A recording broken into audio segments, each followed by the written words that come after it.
I saw a story this week on CNN about a minister in Gainesville, Florida, who has declared September 11th of this year Burn the Quran Day. Thank you for your reaction. That was mine. This guy is a minister at a non-denominational church called the Dove World Outreach Center. He said all kinds of disparaging, insulting, inaccurate things about Islam that I'm not going to repeat from this pulpit. His message is about hate and fear, and I can assure you there is nothing in the Gospels, there is nothing in the teaching of Jesus Christ that says anything about burning the holy texts of other traditions. It is not there. The proposed burning of the Quran is obscene. It is not the work of peace. It is not the work of understanding. It is not the work of building bridges. It is insanity.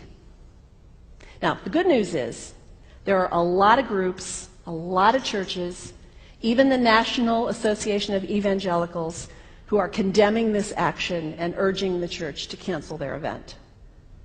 A conversation about God demands grace and openness, a willingness to learn, to have our own ideas challenged, our convictions questioned.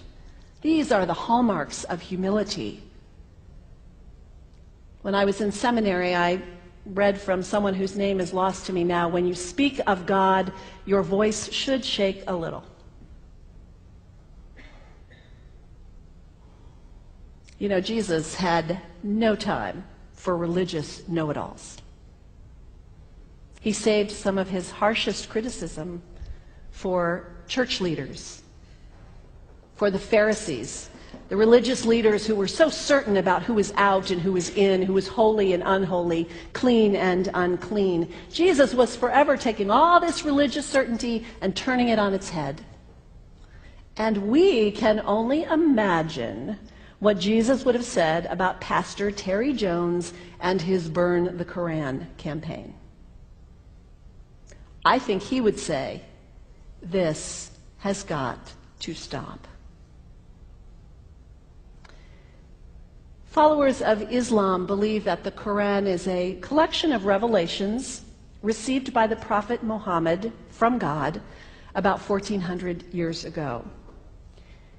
They believe that Muhammad was the last of a series of prophets and teachers and messengers that included Adam, Moses, Jesus, Abraham, all names revered by us as well. The word Islam means peaceful surrender to the will of God.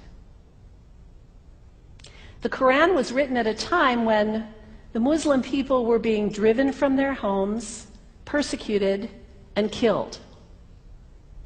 The Old Testament was written at a time when Jewish people were being driven from their homes, persecuted, and killed. And religious scholars will tell you that most holy scriptures have stories of war and violence in them. Throughout history, most faiths have used these texts to justify violence. And if there's anyone in this room at this moment who's thinking that I've got it wrong, after church today, pull out your Bible and look up Psalm 137. And you'll see that our own text has passages that can make us uncomfortable. But also, like the Bible, the predominant message of the Quran is of peace and care and loving God, justice, care for the neighbor, care for the stranger. In the Bible, we have thou shalt not kill. In the Quran, we have whoever kills another, surely he is killing all of humanity. And whoever saves the life of another, surely he saves the lives of all humanity. These are words of peace, words of faith, words that could save the world if we would take them to heart.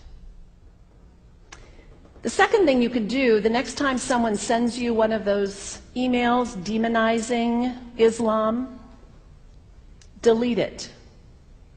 Don't forward it. Don't participate in the stereotyping. Don't give in to your fear. It's okay to be a little afraid. We all have those emotions. Just don't give in to it. Don't sign on for it.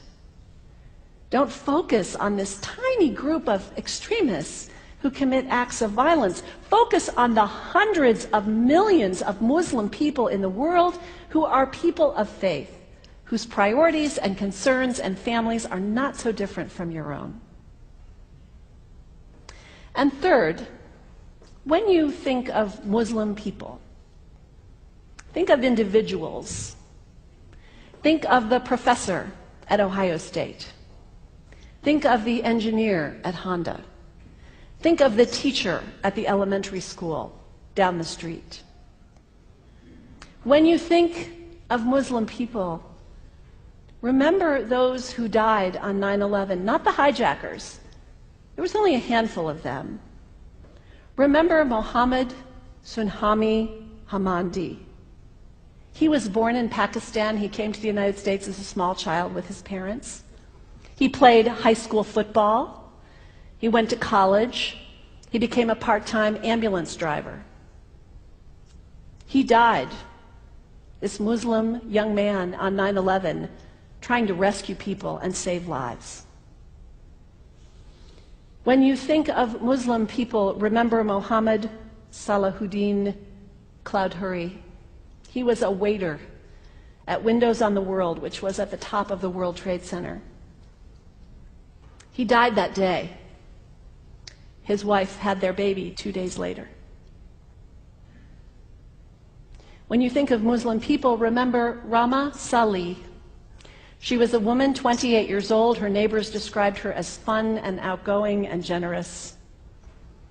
And she died on American Airlines Flight 11, 7 months pregnant with her first child. Remember the founder of the Islamic Circle of North America, who worked in the World Trade Center and also died on September 11th. That same group now is giving away tens of thousands of copies of the Quran in response to the campaign about burning the Quran. In the language of their own tradition, they are spreading words of faith and peace and hope. One of the ladies at the 8:30 service this morning said to me after, maybe we should declare September 11th, buy a Quran and read some of it. It is for us to share our message of love and hope and peace, but let us do it with grace and respect and above all, humility. God grant us, as individuals, as a nation, as Christians, the humility for this work.